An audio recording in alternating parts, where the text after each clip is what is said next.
most people in cities live in apartment where the balcony size is around 4 to 5 square feet. So how and what is the best possible way to green up their space? Yeah, absolutely. I think we're seeing that more and more people are moving into apartments for various reasons. They're in cities, so then real estate is a real, it's a real rare commodity, and that's the most I would say expensive of assets. So square foot is definitely something that we all talk about. How much square foot is your house? How many balconies do you have? But what we don't talk about is the vertical space, and that I feel, brings a very interesting twist to your question itself. Your question is, we have smaller spaces in terms of balcony, but nobody really looks at the asset that we are just not monetizing, and that's a brilliant opportunity for people who are living in apartments. But I think they are missing out on the fact that they have a balcony, and that balcony has vertical space, right? And that's one asset that they always kind of ignore. I know of people who have invested huge amounts in huge houses and which has huge balconies, but still those balconies are currently being used as storage space. They have paint and drums and boxes, Amazon, Flipkart, etc., e-commerce delivery boxes lying there, not being used the way they had perceived when they invested.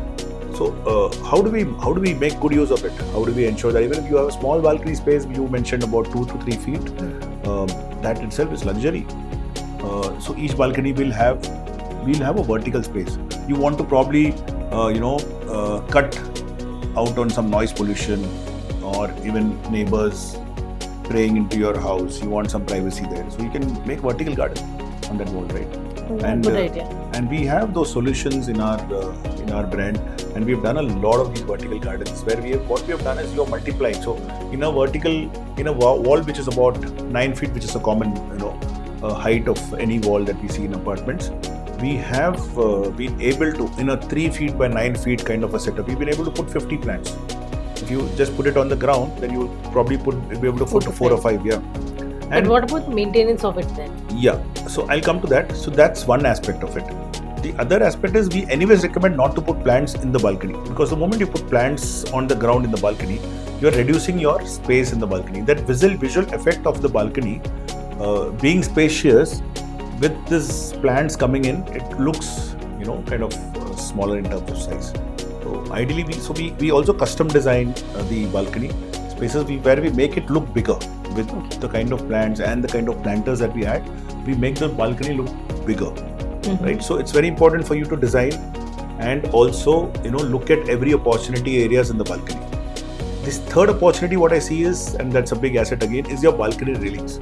So if you have balcony railings, even if it is glass, we can have plants growing on these railings at multiple levels, and you can actually recreate a full, I would say you can create a mini Amazon jungle in your. So like creepers you're talking about. Lot of permutation and combination goes into it. The whole idea is to mimic a certain environment, to make it feel like you bought in the outdoors right into your. Oh, that would be wonderful. Yeah. In fact, why restrict to the balcony? You can have it inside in any nook and corner where you want some life, because plants bring in life, right? I think that's the only. I feel that's the only affordable entry that can come into your house, which is life. Right? You live with it, and it lives with you. It grows with you. You grow with it. Answering your question about what happens with the vertical garden maintenance part of it, it's a very good question. Yes, setting up the vertical garden is the easiest thing to do. How do you maintain it, right? So we also have a system where you can control watering, fertilizing, providing nutrition, every bit of it. You can control it. So basically, we provide the drip irrigation setup, everything. Okay. You don't even need to do the watering. And now to add to that, watering is one part. Providing nutrition, taking care of the pest attack, being ensuring that we are safeguarding against the pest attack. Also in terms of cutting off the dried leaves, trimming it, de-weeding it. All that is a big task for a typical apartment owner. Today, so you guys do all of that? Today it's easy for all of us to invest in a vertical garden, but to maintain it becomes a challenge. And our typical dependency becomes a local nursery guy who's not dependable. He's probably not even He's unpredictable in short. So we provide that services. So we not only Amazing. set up the place, we also maintain it. So we can take up our AMC package and we'll help you get exactly what you want, and not just at the entry, for a month. Initial setup. Throughout your lifespan, you will be there to ensure that you are